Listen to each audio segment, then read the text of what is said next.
Di tulisannya Kiai Imaduddin Osman Al-Bantani yang terakhir ini, yang mutakhir ya, nanti bisa di searching di Google di situsnya beliau itu Nahdlatul Ulum ya.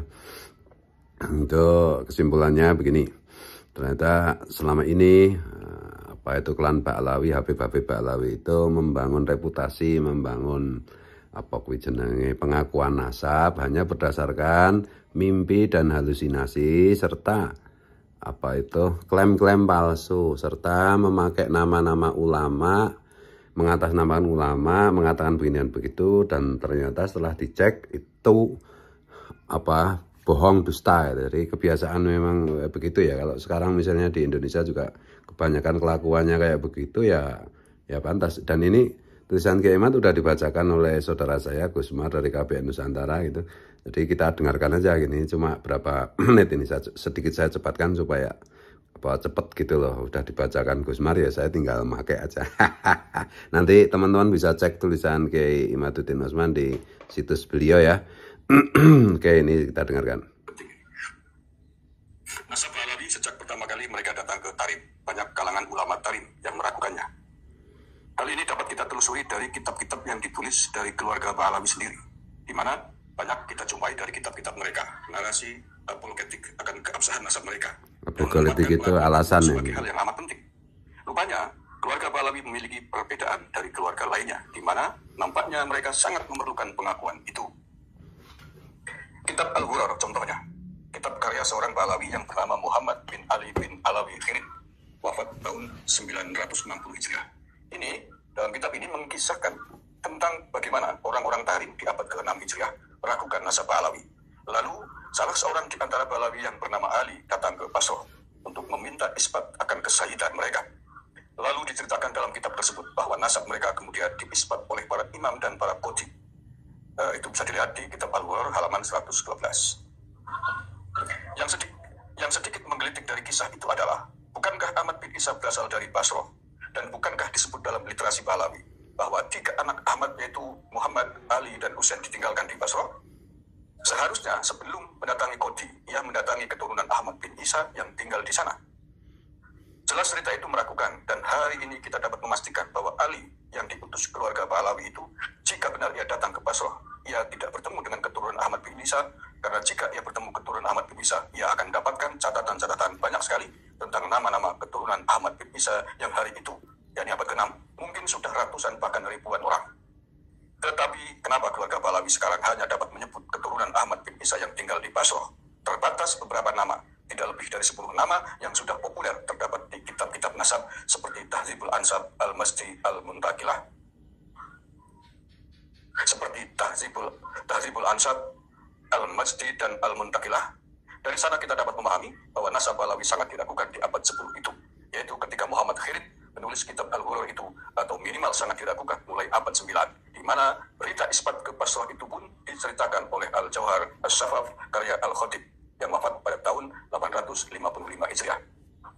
Sebagaimana diketahui bahwa konstruksi nasab Ba'alawi dibangun di abad 9 oleh usaha 2 serangkai, Al-Khatib dan Ali Al-Sakran.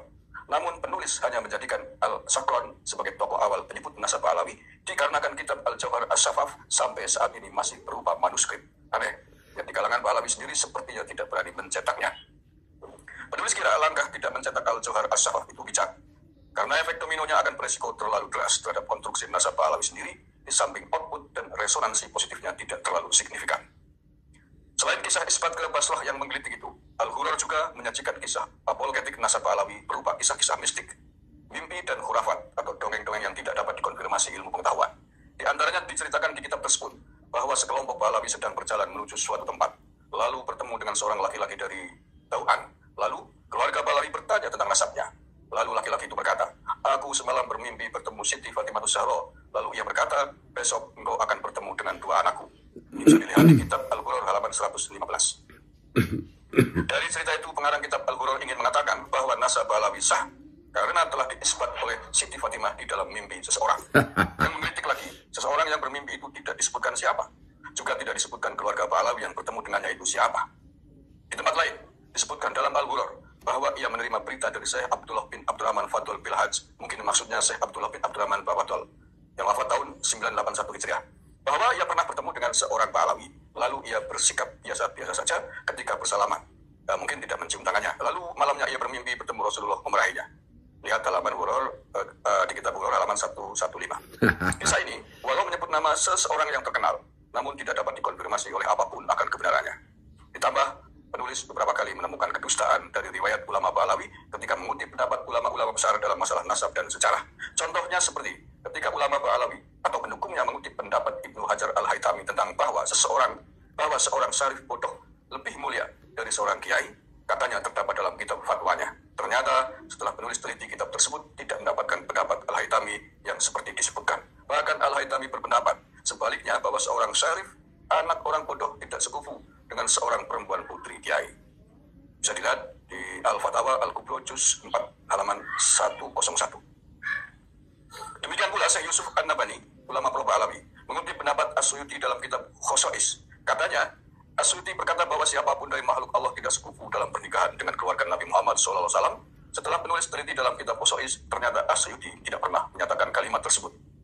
Baca kitab Al-Khosois karya As-Suyuti. Dalam kitab Al-Huror pula dikisahkan bahwa Syekh Abdullah bin Alwi bin Waqi Muqaddam mendengar dari seorang ulama bahwa itu bermimpi bertemu Rasulullah. Dalam mimpinya itu Rasulullah berdiri di tempat yang tinggi, lalu berkata kepada penduduk kampung, maksudnya Tarim, "Hai ahli kampung ini, bahwa di antara kalian ada titipan dalam kurung keluarga Ba'alawi, siapa yang membencinya maka ia membenciku, siapa yang membuatnya senang maka ia membuatku senang." Ini bisa dilihat di Al-Huror halaman 108. Sekilas kisah itu mirip dengan kisah tentang ulama Madura yang diriwayatkan bermimpi bertemu Rasulullah. Di dalam mimpi itu, Rasulullah memerintahkannya untuk taat kepada Habib Rizik. Setelah dikonfirmasi, ulama Madura ini membantah bahwa dirinya bermimpi seperti itu. Kisah-kisah khurafat semacam itu sangat banyak dapat dibaca di literasi ulama Ba'alawi seperti kitab Al-Jauhar As-Safaf, Al-Burqoh, Al-Musiko, Al-Masra, Ar-Rawi, Tasbitul Fuad, dan lain sebagainya. Penulis Imaduddin Usman Al-Bantani dengan judul Nasab Ba'alawi diisbat oleh mimpi. Oke, itu itu ya, jadi makanya kalau baca kitab itu bandingkan dengan kitab lain gitu, kemudian kritis gitu. Jadi jangan jangan dengan alasan apa husnudon begini dan begitu. Enggak, kalau mimpi itu kan tidak boleh untuk hujah, mimpi itu tidak boleh untuk argumentasi, mimpi itu tidak boleh sebagai data gitu. Terlepas dari benar atau tidaknya mimpi gitu, karena nggak bisa dikonfirmasi gitu. Maka hukumnya mimpi itu hanya untuk diri si pemimpi, bukan untuk dituliskan, bukan untuk disebarluaskan gitu. Nah, ini kan banyak ulama baca-baca kitabnya Ba'alawi yang mabuk semua ini, dengan mabuk khurafat, mabuk dusta, mabuk huwak, mabuk yang lain-lain gitu. Dan memang salah satu karakteristik mereka itu kan begitu ya. Dalam tanda petik itu kejahatan mereka, kejahatan intelektual mereka. Bahkan setelah saya banding-bandingkan ini, misalnya salah satunya itu dalam kitab Maulid sekalipun gitu ya, tanpa mengurangi apa yang sudah saya lakukan kemarin-kemarin gitu.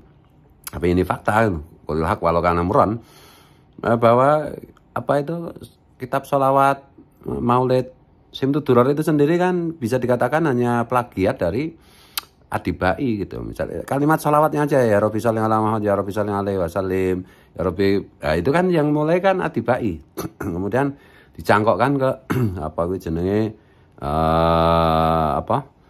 Simtud Duror gitu. Dan banyak kalimat misalnya alhamdulillah kawi sultanuh itu, coba bandingkan dengan yang Adibai itu. Kemudian wakana salam ahsanan nasi khuluqan wa khalqa misalnya, itu kan plek sama ya. Dalam tradisi intelektual itu berarti kan penjiplaan, itu plagiat gitu.